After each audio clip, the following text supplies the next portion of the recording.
tonight. And maybe after this session, along the line of in the coming weeks or coming months, we will be able to announce the proper workshop, which could be the entire thing or a follow-up to what you're going to be having tonight. Disruption is something that we all probably have heard before, or we all are intending, to. Sorry, just a second. All right, so I've sorted out that. So now I can go straight into. So let me just go back. I hope you can still hear me. I was just trying to sort out the connectivity. All right. So let's do that. So we're connected now.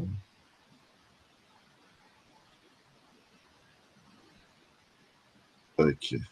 So yeah. So like I said, we're having a great topic before us, and it's school disruption. And I dare say that this is one topic that might become the foundation of a lot of growth components, whether you are in the primary or the kindergarten or the, should I say, the K-12 industry, pretty much, right?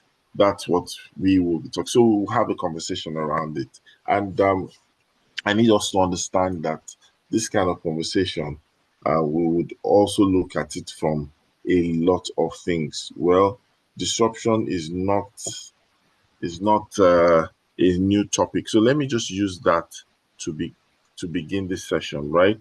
I want you to share with me anyone who would like to, unmute themselves to just give us a kind of idea of what they call or consider disruption. So if you're out there and you just want to be a part of this, please, I'd like you to just tell us. So when you hear the word disruption or school disruption, what is that, to you? School disruption, what is that to you? So make this a bit engaging. Who would like to share?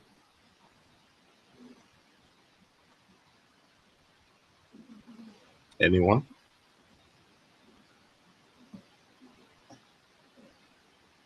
Anybody?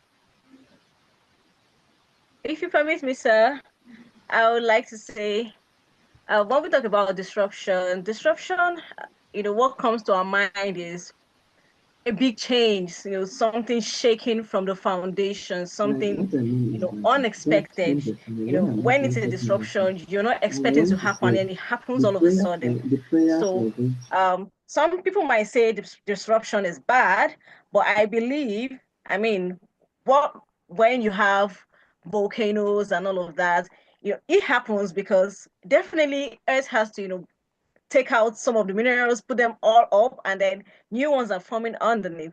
So I would say disruption has its good side and then its bad side. I don't know if any other person agrees with me on that, but I would also love to hear their thoughts on disruption.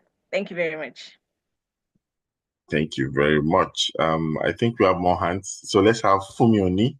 And after Fumi, we'll allow Tochi also to have the floor. Fumi, please unmute yourself. You have the floor.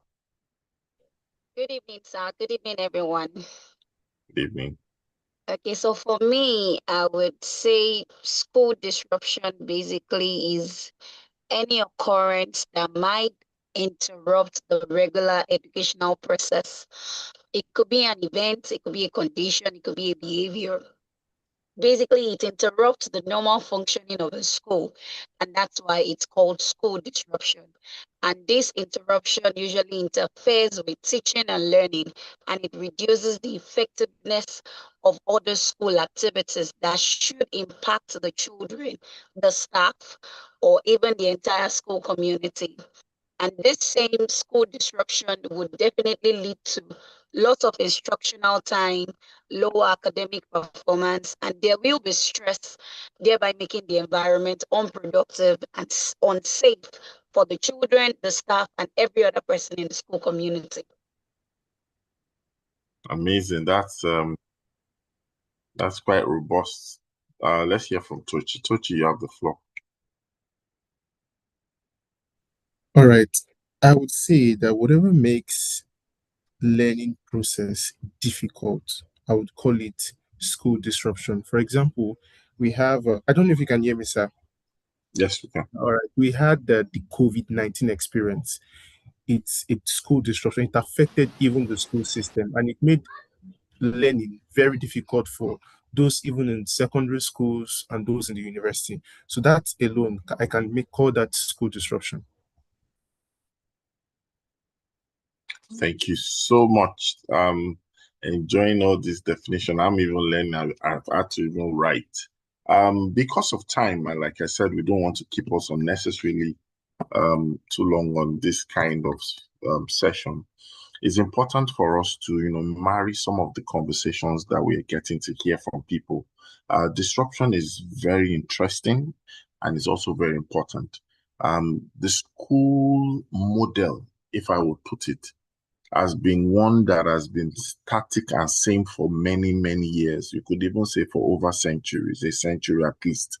You could find out that as the world keeps changing, some many years ago, they will tell you that knowledge increases every 5 years or knowledge changes every 5 years. But as it is today, that statement can also be contested. Knowledge changes so rapidly that it would be wrong for us to actually look at the school system without looking at the reward system.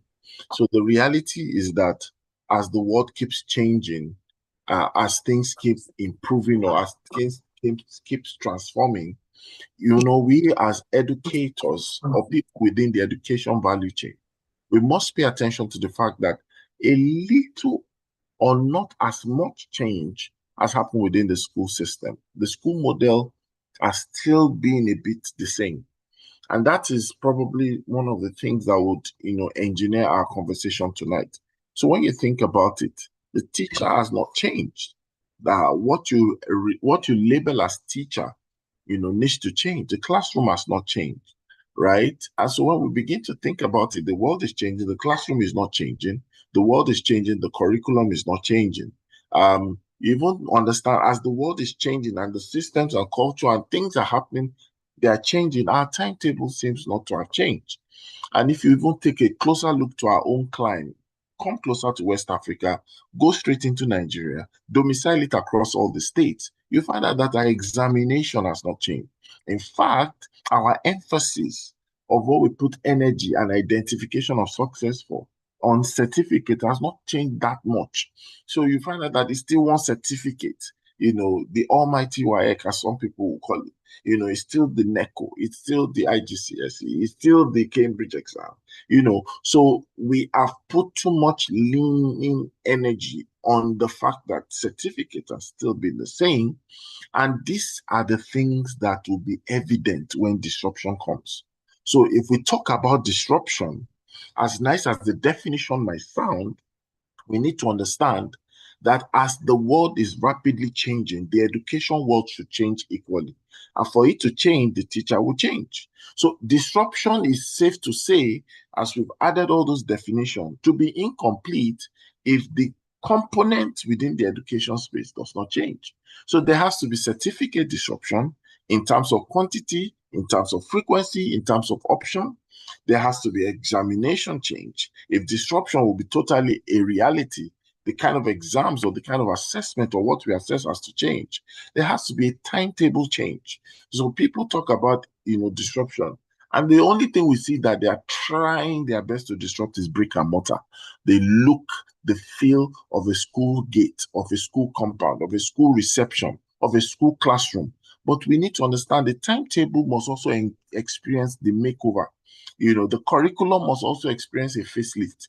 And of course, the teacher as well must experience a facelift. So, disruption is really something you need to put up your seatbelt, fasten your seatbelt, sit up and, get to embrace this all through the 9 yards, as it were. So I hope this has kind of added, to some of the things that we're talking about. And I like Wisdom's comment. It says, teacher in front line. Oh, okay, no, that's not what I said. All right. But yes, thank you so much for the definition. And I just want to put these things in perspective, right? So we need to, of course, the conversation of artificial intelligence, robotics, global classroom, all these things are things that people keep, saying that, oh, it's happening, right? But as constant as change is in our topics, as constant as change is in our world, we need to bring it home to us to ask ourselves that can our brand, can our school, sometimes you hear me say brand in replacement of school, or sometimes I'm even in the session today mention business. So please permit me, it's still the same thing. So if I say it's your school, it's your brand, or it's your business, permit me to interchangeably address it like that. So when you say, is your school changing? Is your brand changing? Is your business changing? Right? The question to really dive into is to say, will your school survive? Will your brand survive the ecological change? That's the change within the world in itself, right? And once you are able to think about it, then you now realize you're not totally contesting economic realities of how much your fees are, the student, before we really call that a problem. I think we really have a change problem, right? And I will try to answer some of those things and probably also give you opportunities to ask your question. Take notes All when right. I'm done. So, thank you very much. So let's go on. I hope you can still hear me. If you can, let me know that you can. I hope you can still hear me. Fantastic. Thank you, Tochi, for that confirmation. So let me just go further.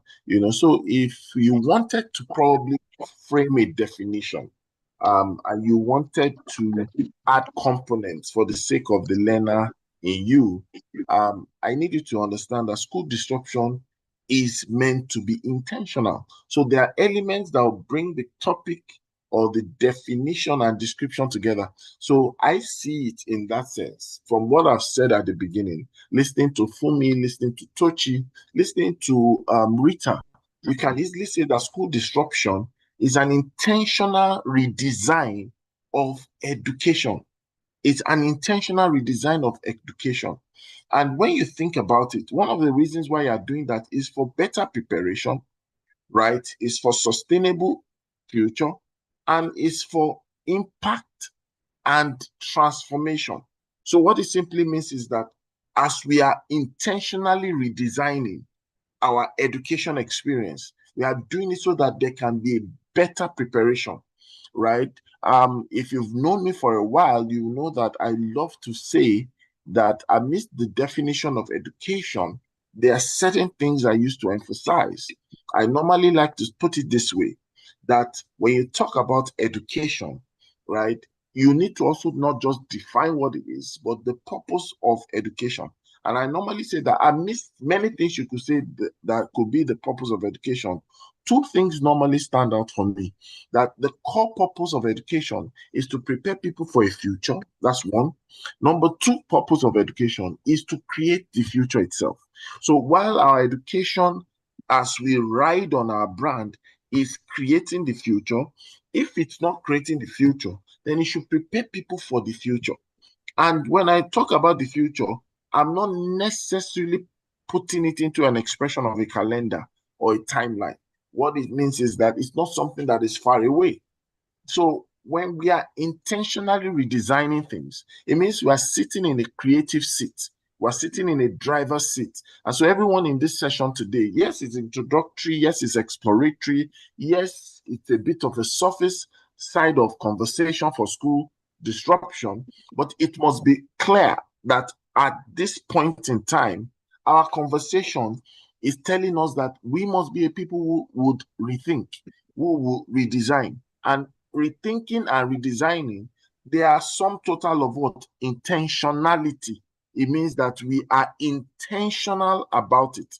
We have to be intentional about it. So anyone who is going to be able to drive disruption, even to their own contextual reality, right, in itself you must understand that it is an intentional redesign. Can somebody type it out there and say intentional redesign?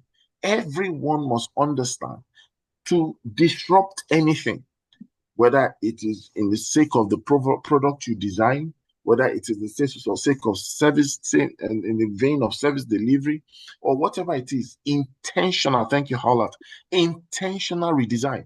And the challenge with that is that we have too much homogeneous thinking, and that sometimes could limit our being intentional. We like to do alike. We like to see before we do. We like to think alike. We like to act alike.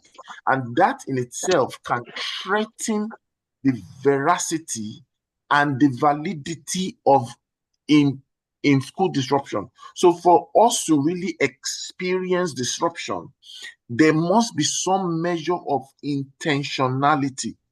That intentional redesign means that you are sitting down and you are saying it on purpose. It is not necessarily accidental.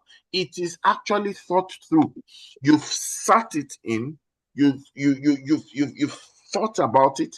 You are seeing it through, and you are following it through. Right? It means that it is something that probably came as a wave point that you decided to toy with.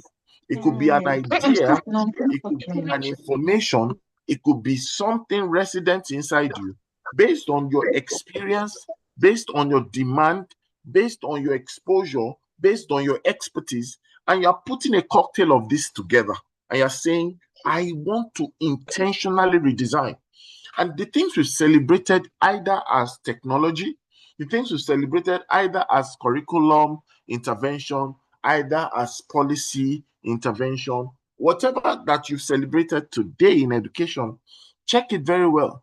There would have been a bit of intentionalization, or better still use the word being intentional. There would have been some level of, I remember many years ago, where you hear people say, you have to talk about the flipped classroom. And then after that, we heard about talking about there are many things that have happened within the classroom in itself, right? So we have the flipped classroom. I think there's also one we used to talk about, project-based learning, so many things that we used to hear people say. But let me help you understand that even when you say flipped classroom and all those things, you realize that beneath or at the depth of such is the fact that some people were talking about being intentional. When they're talking about improving pedagogy, they're talking about several things, it required being intentional. And if we do not start from that, right, we will be kidding ourselves. That's the honest truth. If we don't start from that, we'll be kidding ourselves. So everybody would go out there and not realize that a lot of things that you celebrate would not just pop up. In fact, there are many people who've tried to redesign things, or who've tried to innovate, as it were, but they've not been able to sustain the spirit of that innovation. Why?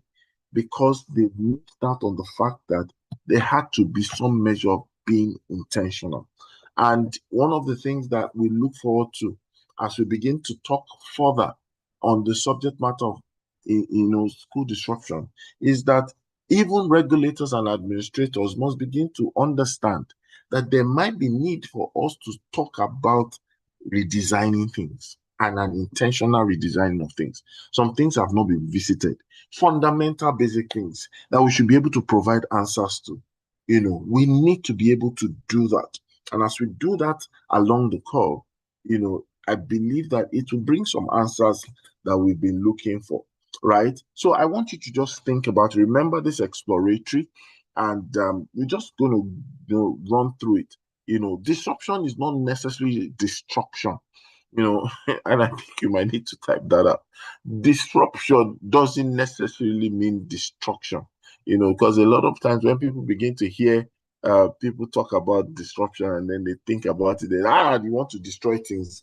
You shouldn't really first have that appetite to interpret it as such. It's not destruction. Disruption can happen without necessarily destroying things, from that context. So we should really engage disruptive thinking, engage disruptive conversation. I think that's probably one of the reasons a lot of people fear brainstorming. And for the school calendar, a lot of people are approaching the close of term, end of session. A lot of people are approaching holiday period.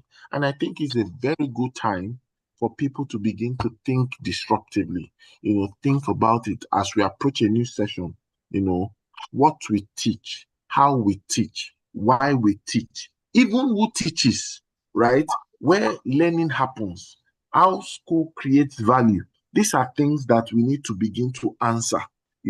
When we begin to answer this question, then we begin to go closer to disruption. A lot of times, it's not just saying it. Yes, thank you, Tochi. Disruption is not necessarily destruction. So we need to ask ourselves, what do we teach as a brand, as a school, as a business, as an educator, as a leader, leading educators?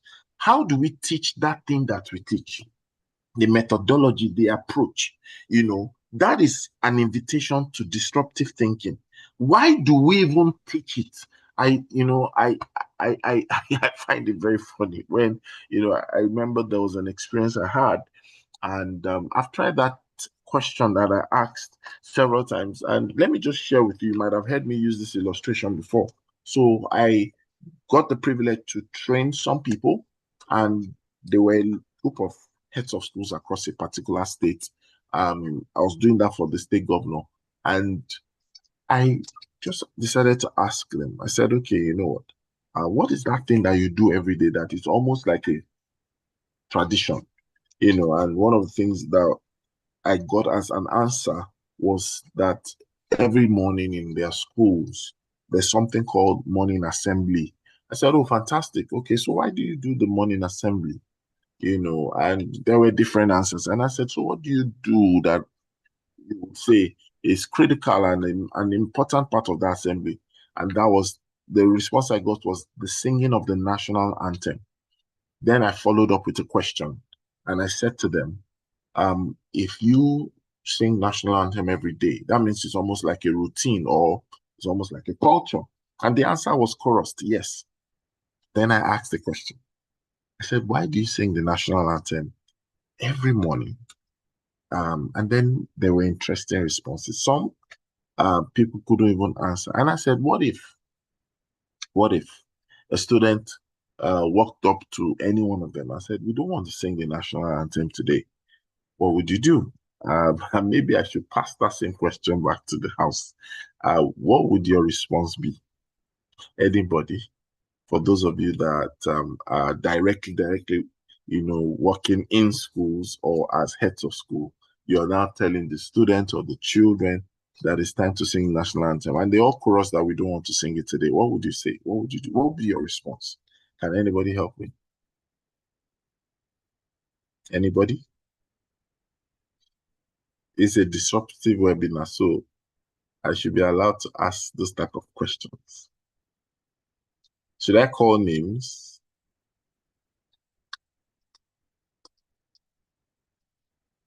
Fumioni, what would you do? Fumioni, are you there? If you're there, please unmute yourself. I'm right here, sir. I've actually never thought of this, and in my head, I'm still trying to reason it out. Okay. Okay. Maybe because of my being, and because we are coming into the world wherein we allow children make choices, and then they tell us reasons why they are making those choices. Now, for every child to say they don't want to actually sing the national anthem on that day, definitely there might be reasons. And of course, we all know what the nation is like right now. So sensationalism from teachers and even the staff. Okay, a quick story back to when some of the children were kidnapped and children just came into the school and they were a bit moody. We had to do so many things just to make them feel good again, because they were now putting themselves.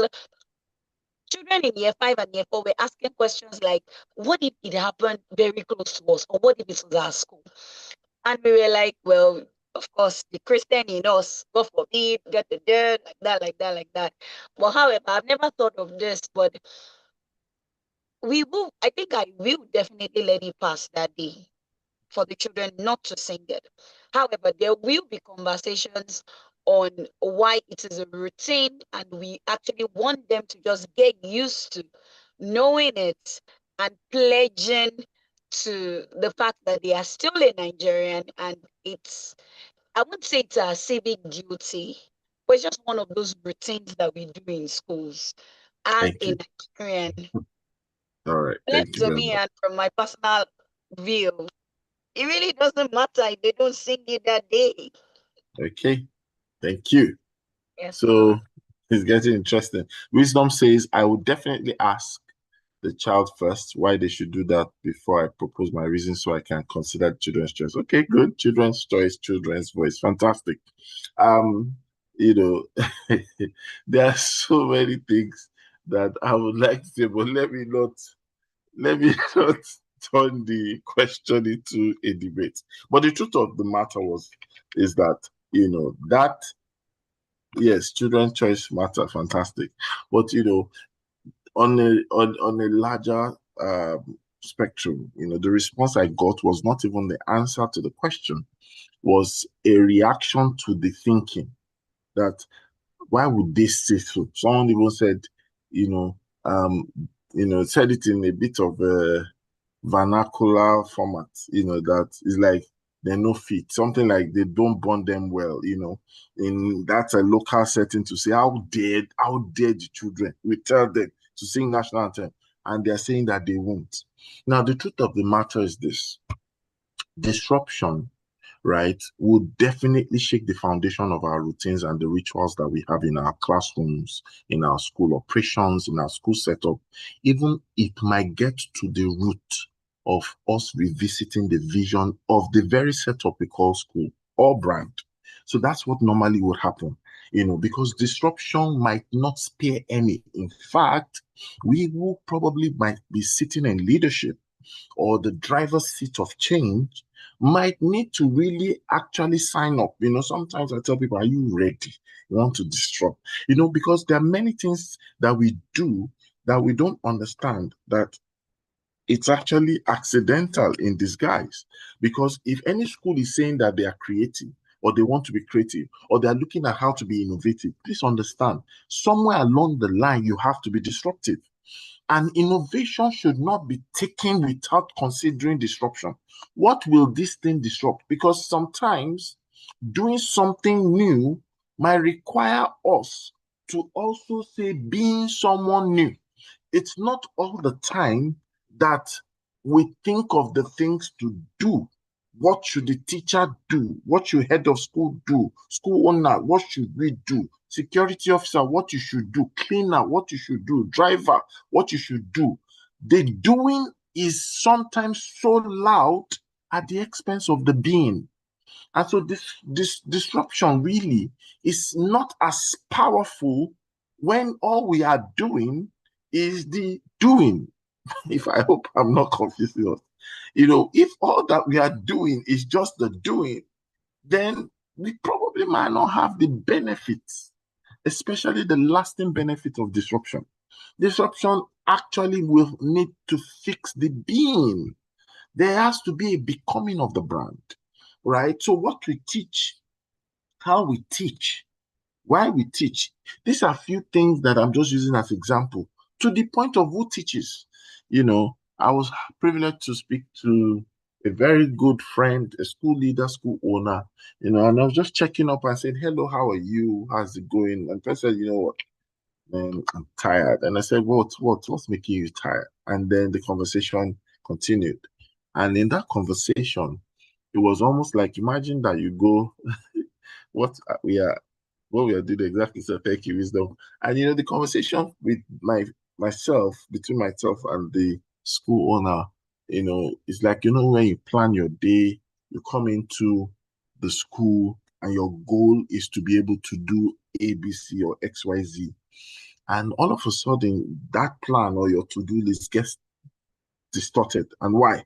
Because all of a sudden, probably you're forced to step into the classroom because maybe a teacher did not show up, or sometimes, we've heard of people that resign in a very improper manner. Now all these things are things that, can make someone, all these things are things that can make someone feel, why this wahala? What's this palaver for?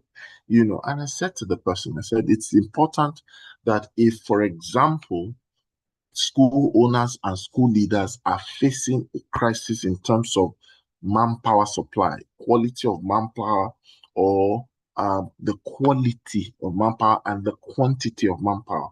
If, for example, there's this crisis around professionalism, then we must pay attention to the fact that it is possible that that kind of frustrating problem is calling for disruption.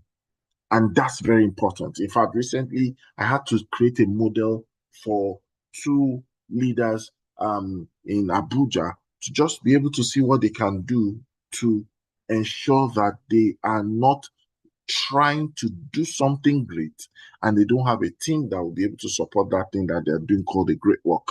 Now, what I mean is this.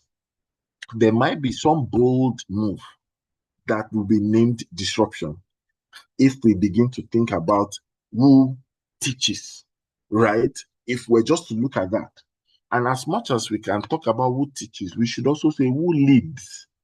Who is the person leading your school? Who is the person teaching in your school? Who is the person representing? So you can add the list to say who teaches, who leads, who represents, who interfaces with the customers, because disruption is not one-sided. It's several components, So you need to begin to ask yourself, could it be that there's wrong representation of the brand in the classroom? Or could it be that there's poor representation of the brand in the classroom? Could it be there's wrong representation in the marketplace, or poor representation, or no reputation or representation?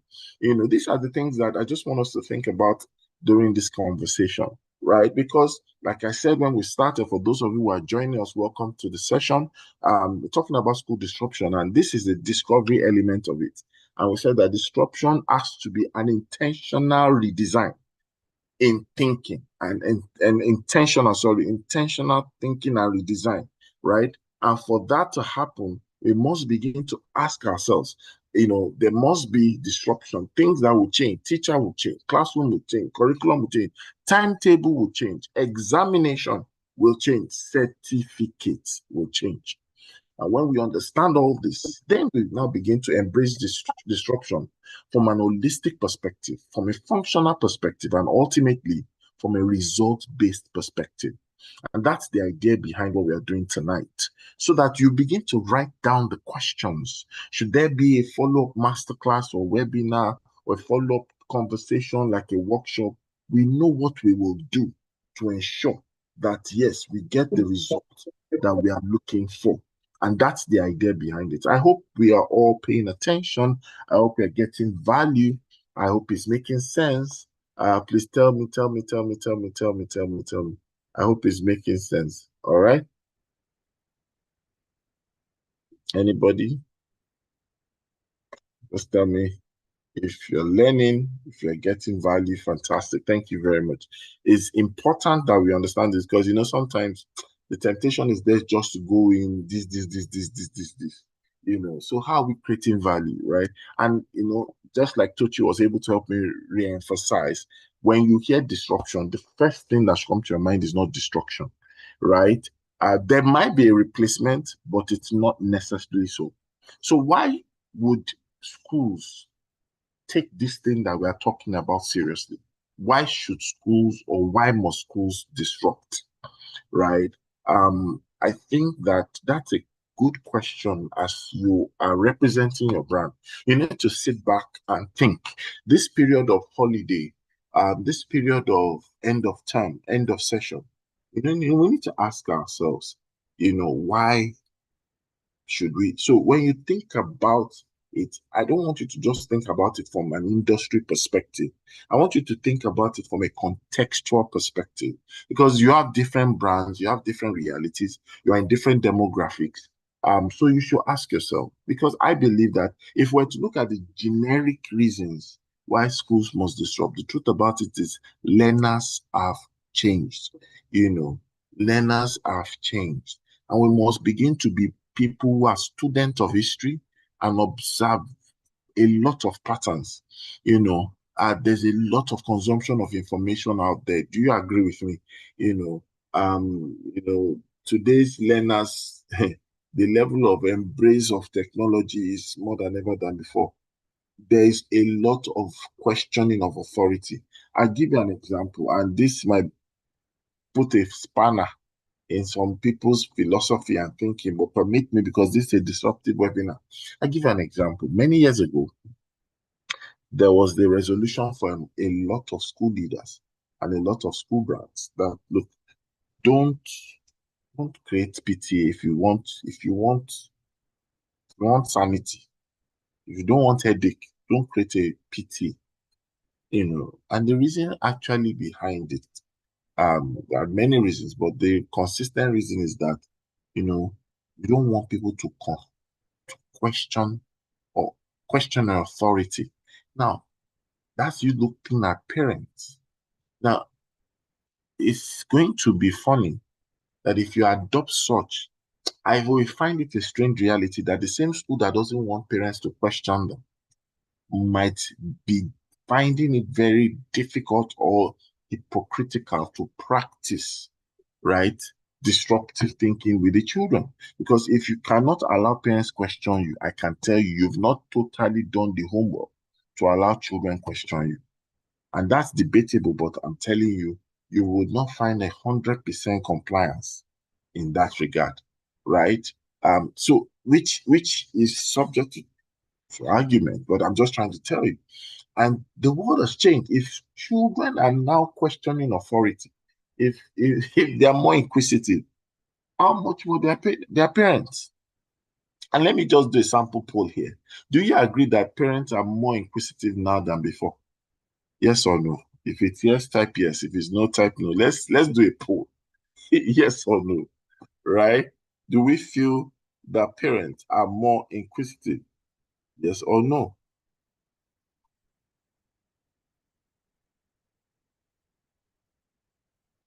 I'm waiting for my answers.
Okay, for some parents, yes. And for some, no. You've not really answered. Just two people.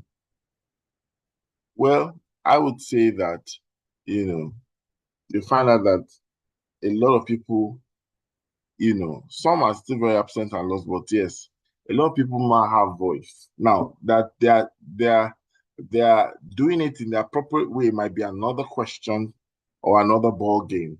But the truth about it is that this is the reality. Knowledge has increased. Knowledge is increasing, and a lot of people. So, and you find out that, there's a bit of this expectation of personalization. Yes, schools are the ones that actually sponsor this, but that's how it is. A lot of people, maybe in their messaging, in their marketing, they've stressed the place of personalization, and all those things. Parents are asking, what's the value I'm getting? Why is my school, or why is the child's school?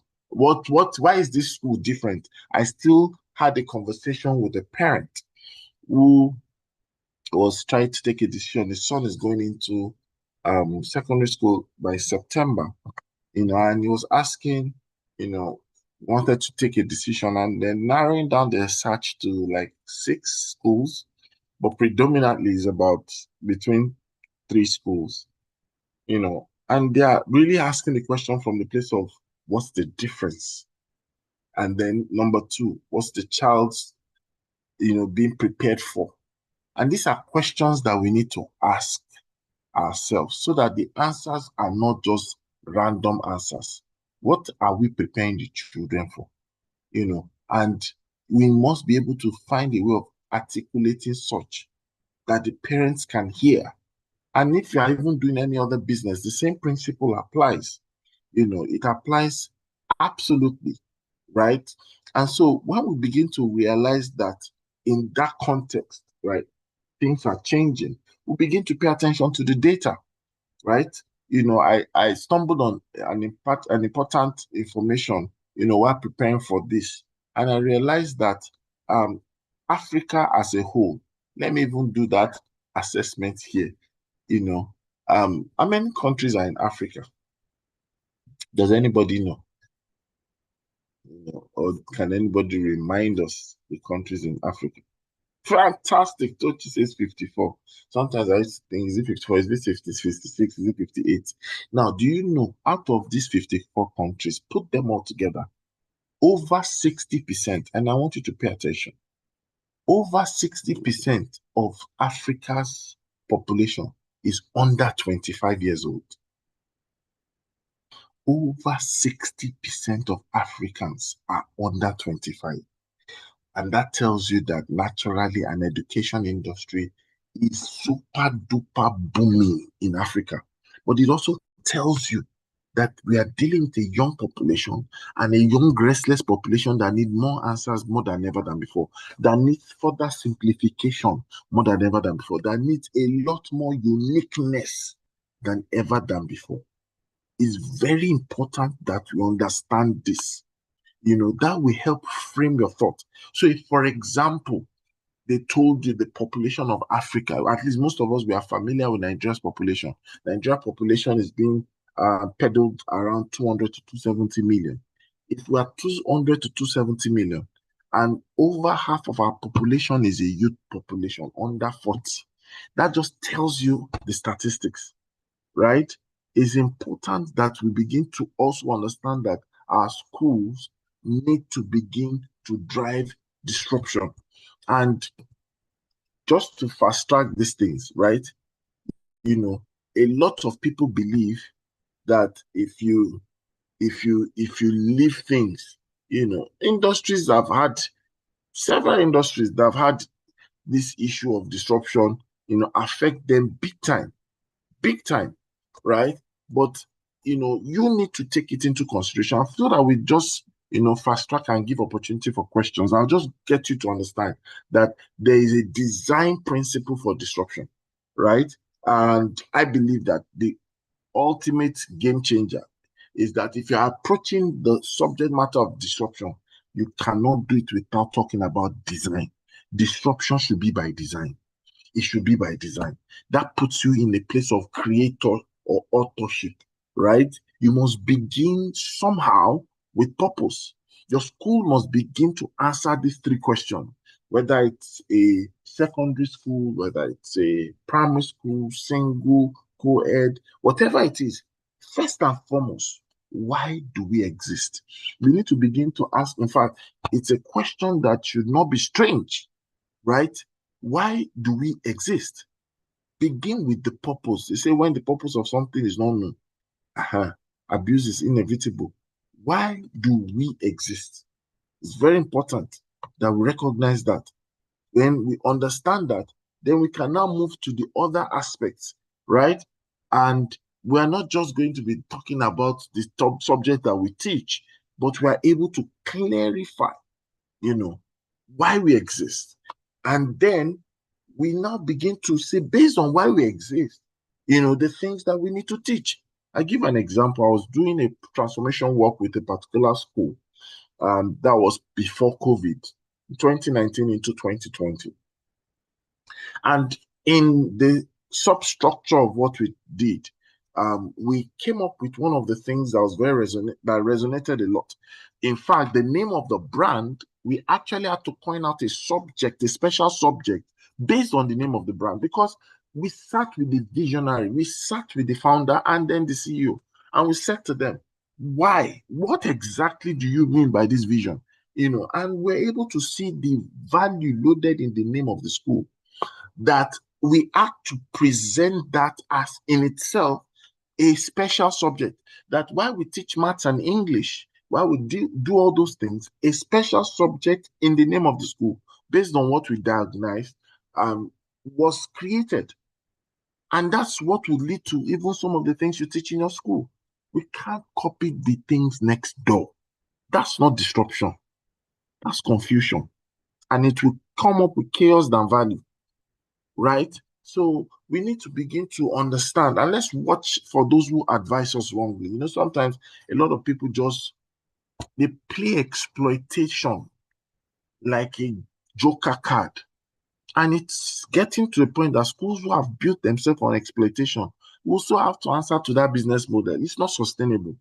It's not sustainable, right? So you must understand that. Then you must be able to answer the next question, where you are able to design around the learner. Designing it. Every child learns differently. We always say that. So you have to ask yourself, is this personalization or is this differentiation? Or is this embracing a flexible pathway? It's very important. Very important. So you must begin to know at what element, with what focus, will technology amplify what we are doing, right? A lot of the time people say technology is not a strategy. Technology is an amplifier. Your strategy must be there. Technology is just going to be the tool, to amplify these things. And we must be ready to understand that. And that's when we need to build a culture of asking questions. And once we are clear with that, we begin to move to building skills. Skills from the workforce, skills from the leaders, to the end of the children themselves, skills for the children. So if you ever think about getting this thing done, you need to understand that we must be a brand that comes alive true and true, right? Disruption must be by design, right? And once we get that, it can now move into a bit of, practical angles where some people now say, okay, I get it, I accept it, So I'll just share with you, because of time, 10 domains that I actually put together for school. There are 10 domains that, we should look at for school disruption. These domains are like dimensions, right? They form areas that we should pay attention to. They form areas that we should plan for. They form areas that we should prepare with, right? So if you're going to disrupt, number one, you must understand one of the domains of school disruption is your curriculum. We need to start moving from subject to competencies. Number two is teaching. We need to begin to think about it. How do we disrupt our teaching? They're teaching that experiential, collaborative, and interactive in nature. And sometimes when you visit some places across the world, you're seeing that they're very disruptive in teaching. So there's the angle of curriculum, there's the angle of teaching, there's also the angle of assessment. Like I told you, assessment has to change.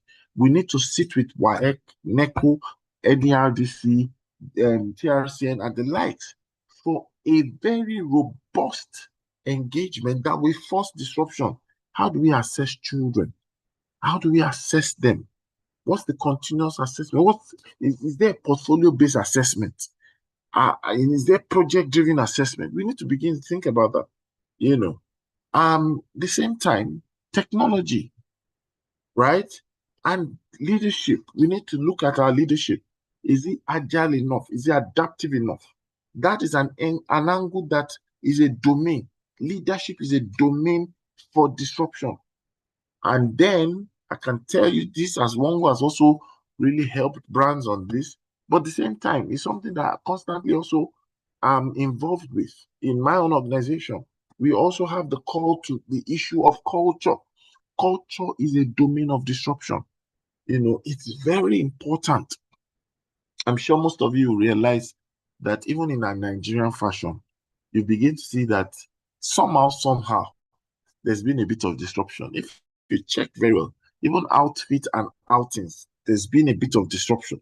When you think about it, when you think about it, there's something like that, that just shows you that, oh, disruption really happens. So there's culture. Music has really invaded culture. And for culture to really experience positive disruption, we need to begin to have what you call growth mindset. We need to embrace creativity. We need to dwell on owning it. I'm looking forward to a massive period where there will be massive shift, even to the school uniform and identity of schools. That's disruption, right? Your business model absolutely is a domain for disruption. Schools should no longer be only relying on subscription alone, which we traditionally call school fees, right? We need to start thinking of so many things based on the population I shared with you and across the divide. Other places we're having sports academies, holiday camps, we're having teacher training, facility rentals, publishing, consulting, after school programs.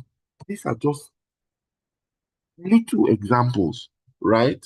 But the school business model is a place to share and explore the domains of disruption. Brand positioning. When you think of brand positioning, you must think about it that your existence should not just be your primary concern. Your existence should not just be about proximity. It should also be about positioning, because the choice of your school, it will be tied to purpose and position. What's this school for? Why? And then where is this school positioning itself for? And then, of course, impact in community. So these are things that you need to begin to understand. A lot of us must begin to see how we'll be one of those few people who will drive that kind of narrative, right? I want us to begin to celebrate beyond, and there's a lot of things we celebrate that is a bit of, for me, are not there. Certificates should not just be the things we celebrate.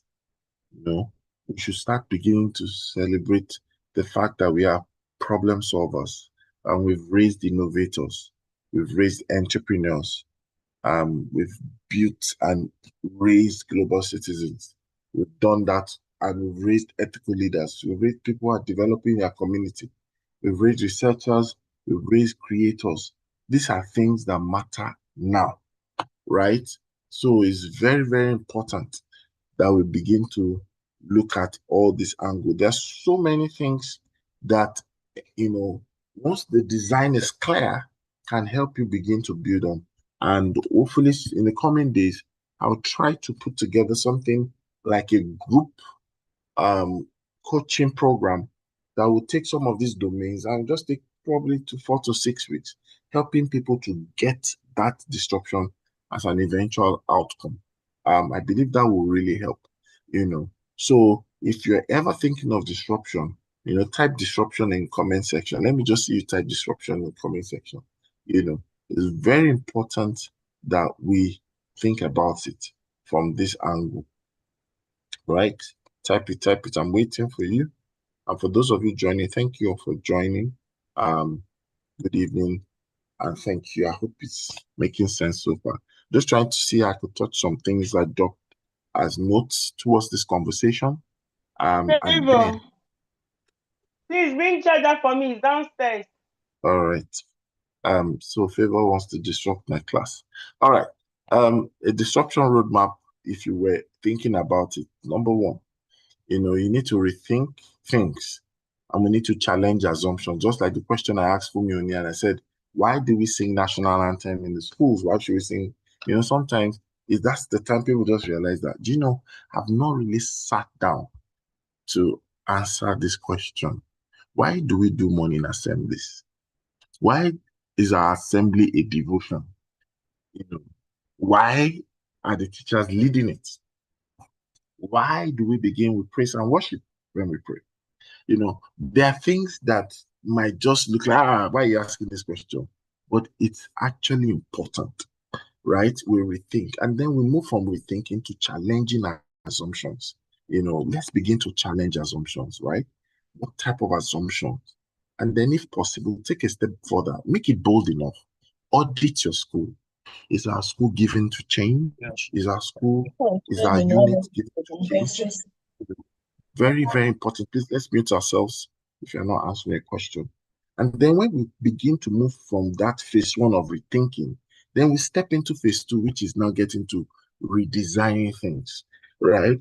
That's when we need to redesign the curriculum, even redesign the use of technology. Redesign can come to the kind of people. I remember there was a particular financial institution we did a particular intervention for. And one of the trainings that was on the back of that intervention was called Living the Brand, where we're able to profile who an average person of that organization was. And then after doing what they were trying to achieve, it was important for us to rewire, reconfigure their people to live the brand that they work for, right? So that is an important aspect that we also must not ignore, right? Very important. Can you hear me now? Someone says they can't hear anything. I hope you can hear me. Okay. All right. So once we do that, we redesign our people, and redesign our people. Sometimes you'll be shocked that disruption will bring about new portfolios, new nomenclature, sometimes new titles within our organization. But once you're done with thinking, you're moving to redesign, then you now begin to rebuild the culture, rebuild leadership, rebuild learning, rebuild operations. The kind of way we work for the world of work has to change, right? And then as we talk about it, notice, rethink, redesign, rebuild. Then we now reposition. So when we begin to think about that, we are repositioning ourselves. We're talking about our value proposition. We're talking about our market relevance, the area and the state we are, or the location or the market we want to serve. There has to be clear-cut market relevance. Based on that, people can say, this is why this school is. Not because we're a private school. Private school is just a title to describe what is the ownership, right? Your private school means your ownership is private-led, not public-led. So that should not be distinguishing factor of your school. That it's a private school. The world is demanding much more than the ownership of the school or the board structure of the school, right? I think I have a question from Howlat. Howlat, your hand is up.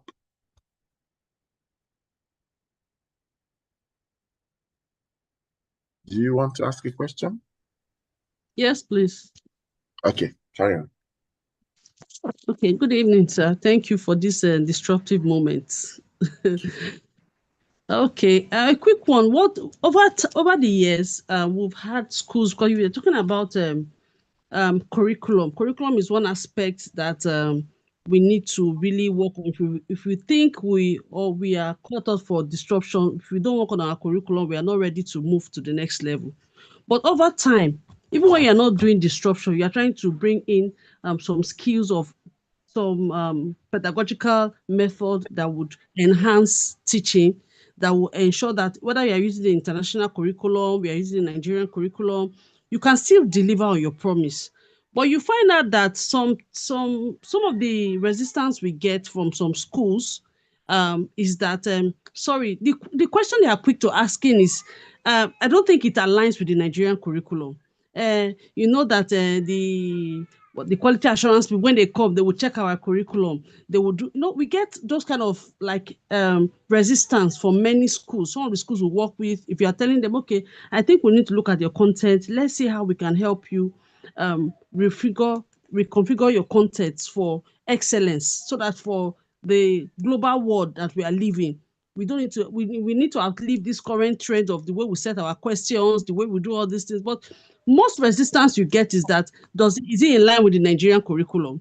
Is it this, it is that? Just last week, In fact, some days ago, I had a director, she sent in a message. So we prescribed some textbooks. And she was like, this one, the one their state government gave them, that they have to follow. I said, madam, is it about the state government, about what you promised to give to your children? This parent, this school, the whatsoever officials, their children are not going to this school that they are compelling you to work with. Their children are going to schools where they will instill in their skills that matters. And here you want to put these children. So those are the kind of resistance. How do we work against, how will I call it now?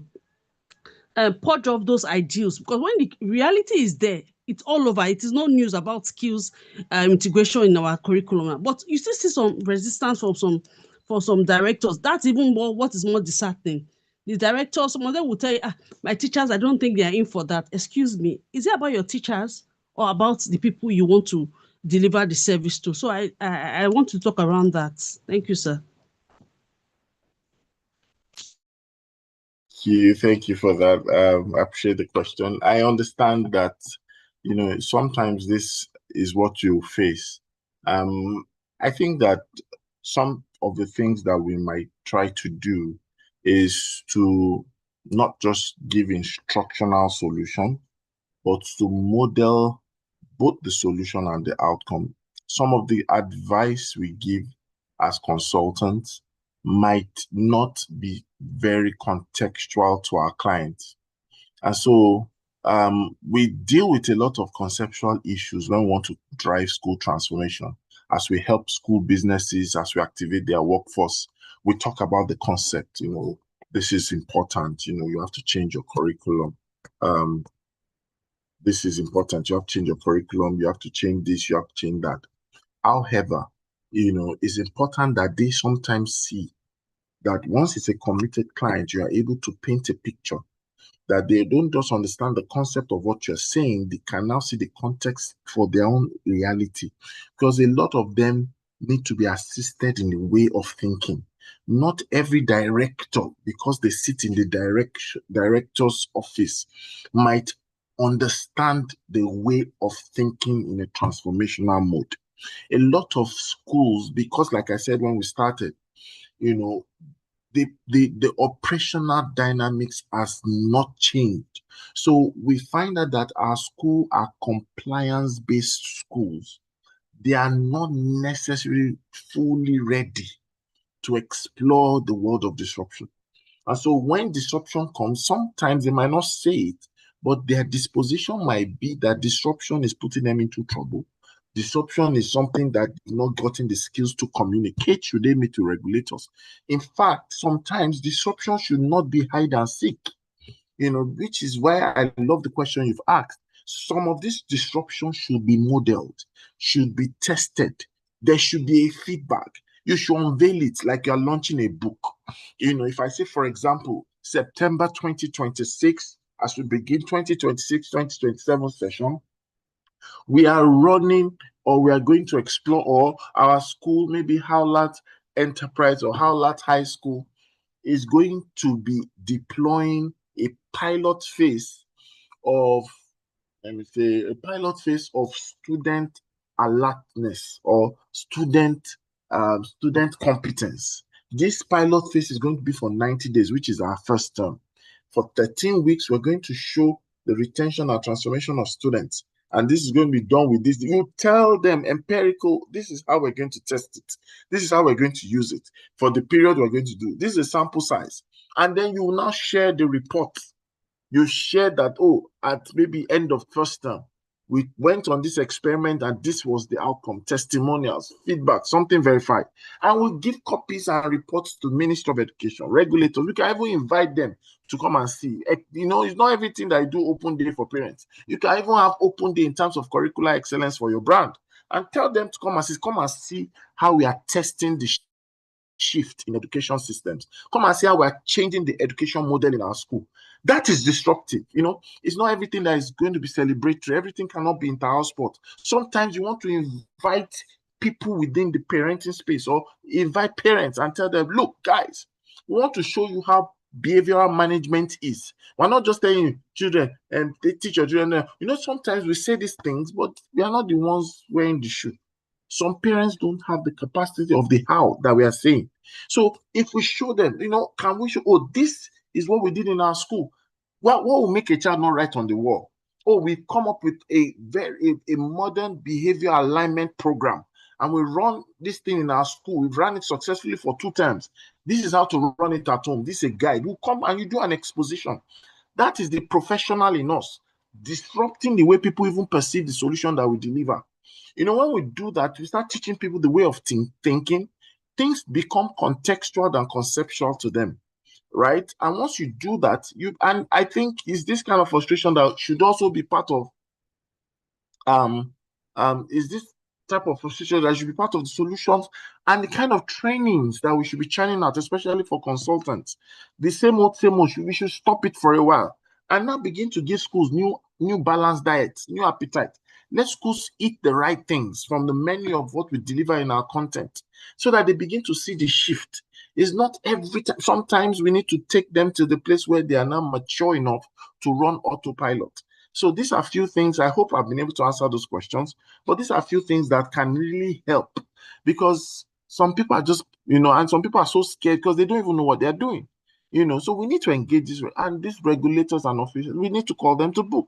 They don't know, and there are nobody helping them to know, so they just stick to what they are. They are regulators that do not regulate themselves. You understand? So if people give them an extended reference point, maybe, because most of them, we don't consider them as part of the business. So we see schools as being able to pay. We see schools as the people we heavily breathe on. But I think we need to focus in this new academic session in a disruptive way, to see how regulators themselves can be regulated through modeling and information and insight of the kind of disruption that should happen. So when they see some people who are outliers, they don't victimize them for being innovative. They don't punish them for being creative. They don't frustrate them for being advanced. They don't make them, question their futuristic models. You understand? They just say, let us know, keep us in the loop, so that they still feel that you are not running away from being controlled, being regulated, or being administered. You're just showing that, look, we are communicating that we're still doing this thing compliant way, but we're just trying to model change. Just balancing the mixture of both. I hope that works. Alat, did I answer your question?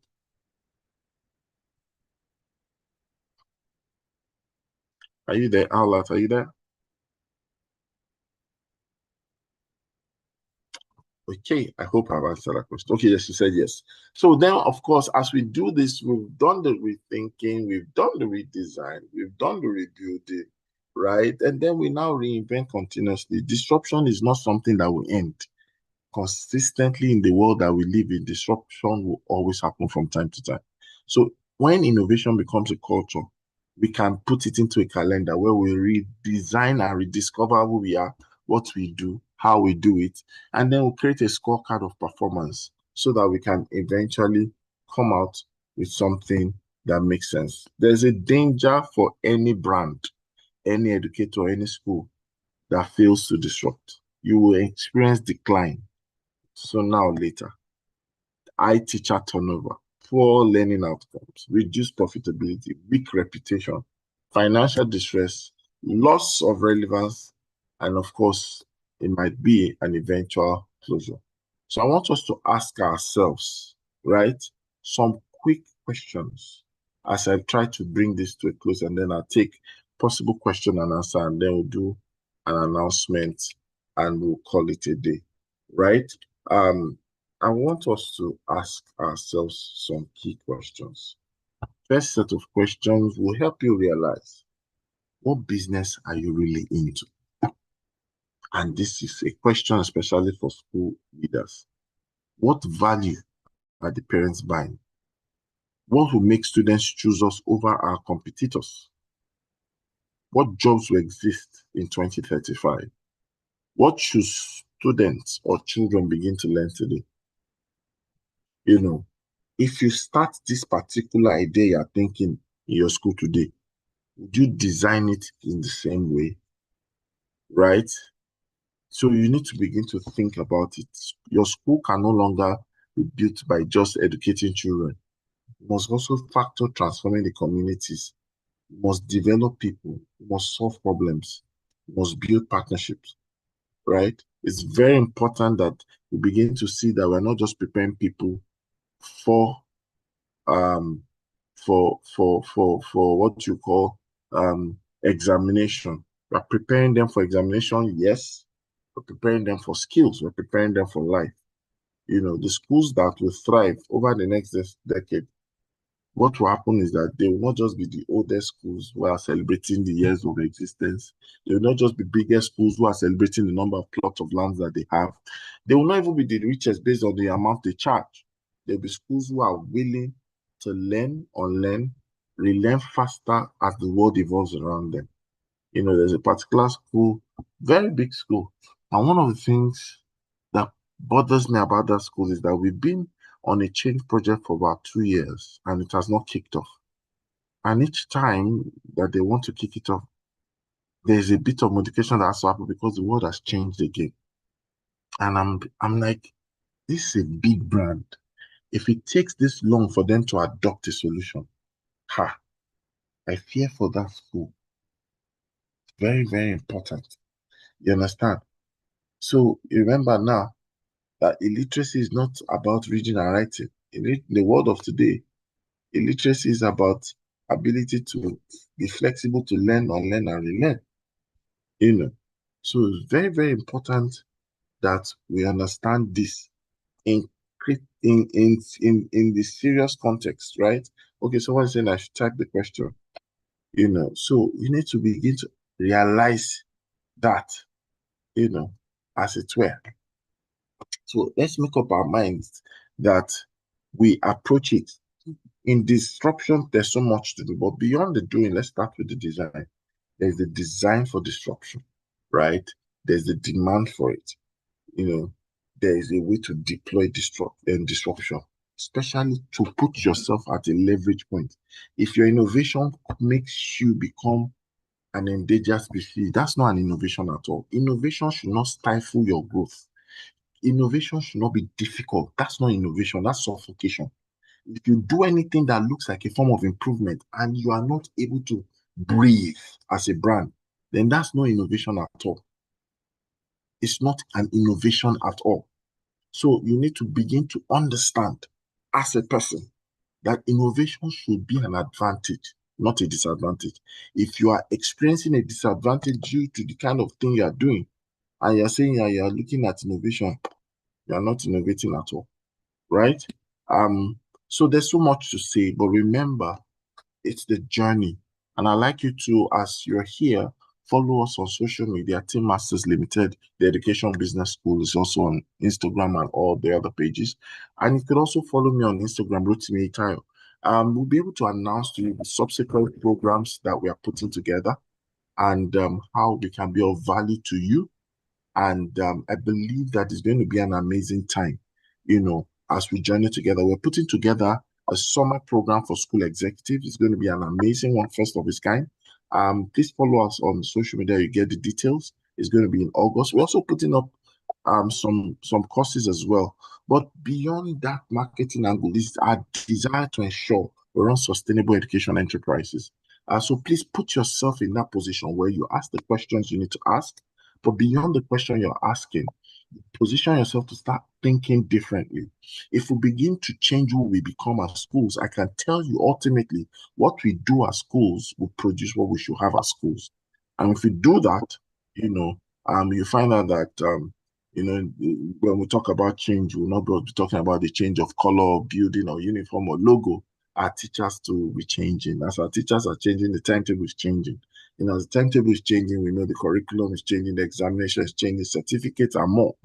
And we'll have something that we are proud of, something that we are building, something we can transfer, and something we're not scared of. If change scares you, you're not thinking disruptive enough. And if disruption is disruption, it should not take you out of control. It should rather give you control. Remember, I said it earlier, I want to say it one more time. Disruption is not destruction. Embrace it and you see the things that will happen for you, with you, and through you. I'll stop at this point. Thank you all for listening. Thank you for sharing your Sunday with us. I hope it's been a good one. I'll hand over to Rita She gives us an announcement and probably share a link at which you can follow us or join a community where we can notify you of things that we do, and we'll continue the conversation. Thank you very much. Oh, thank you so much, Mr. Rotimi Itayo. I believe we all learned a lot today.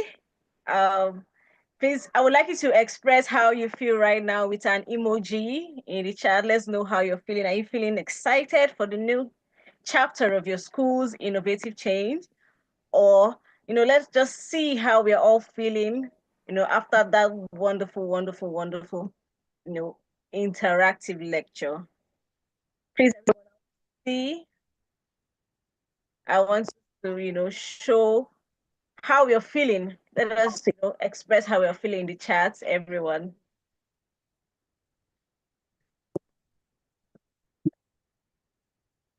I want us to, let us, with an emoji, let's just show how you're feeling in the chat right now. Okay. Thank you so much, Mr. Rotimi Itayo. Once again, we are Team Masters Education Business School. I know a lot of people must have heard us, from our spelling bee event, EDE Prize. We also have, trained teachers. We have a lot of things that we've done in the past, as well as, the things we are doing. Mr. Rotimi also mentioned the summer boot camp that we are hosting. It's coming very soon. So please follow us on Instagram, follow us on Facebook, because that is where we'll, be dropping information, teasers, where you can register, links, and everything. So please make sure you follow us. Then, as you can see on your screen, we are Team Masters Education Business School. We help schools, improve enrollment, management. We help them build systems. We can also help you with workforce activation. So please, our numbers are on the screen. Just save it. You can contact us, and we would, someone will be handy to help you with whatever service that you would like to get from us. Then also we have special programs. We have the mini MBA program. We have the School of Succession program. We also have the Principal Leadership Mastery program, as well as Vision Intelligence and Leadership. So all of these programs, more information can be found on Instagram, mini MBA this mini MBA is one of the programs that when people go through them, they always come back with very positive remarks.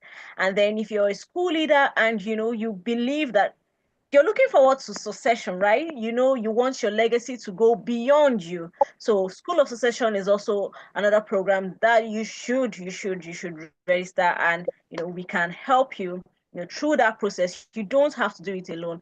Team Masters Education Business School, we want to be your partners. We want to help you make sure that your dream becomes a reality. And we also have the Principal Leadership Mastery program. Leadership is a whole lot, and you cannot just say, oh, I'm a leader, if you're not willing to accept partnership, if you're not willing to, build yourself, even in the position that you are occupying.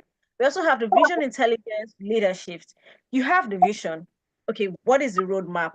That is where we come in. So please be willing to explore all of these courses, all of these programs that we have, as well as the summer boot camp, which is coming very soon.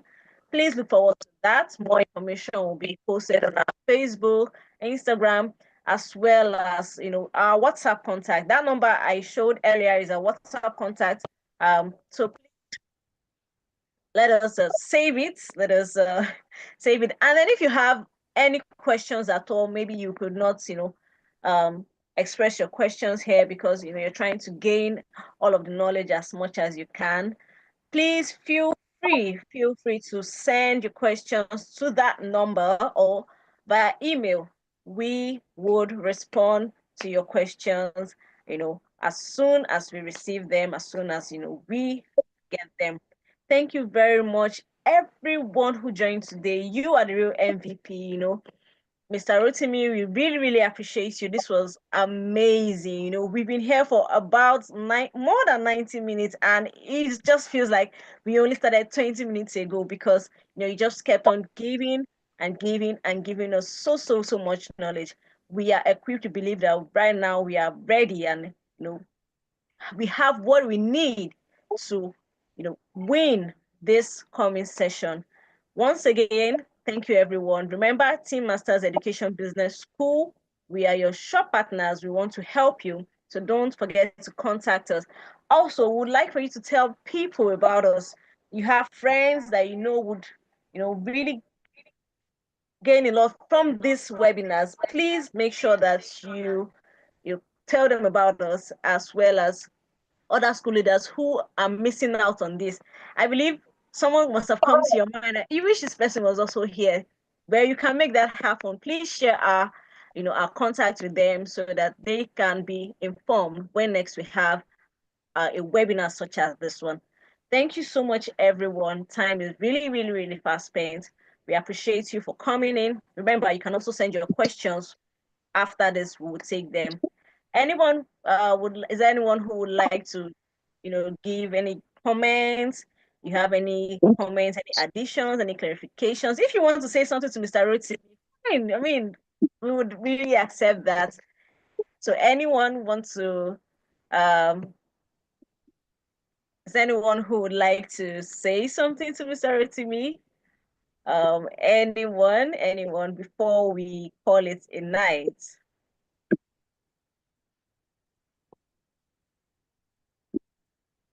Okay, I believe some of us would like to do it, privately. So that is fine as well.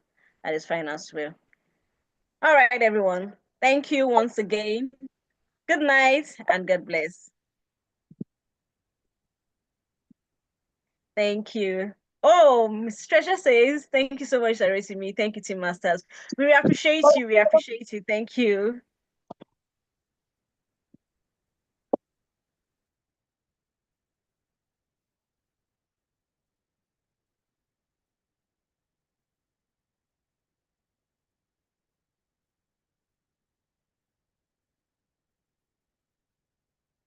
All right, everyone.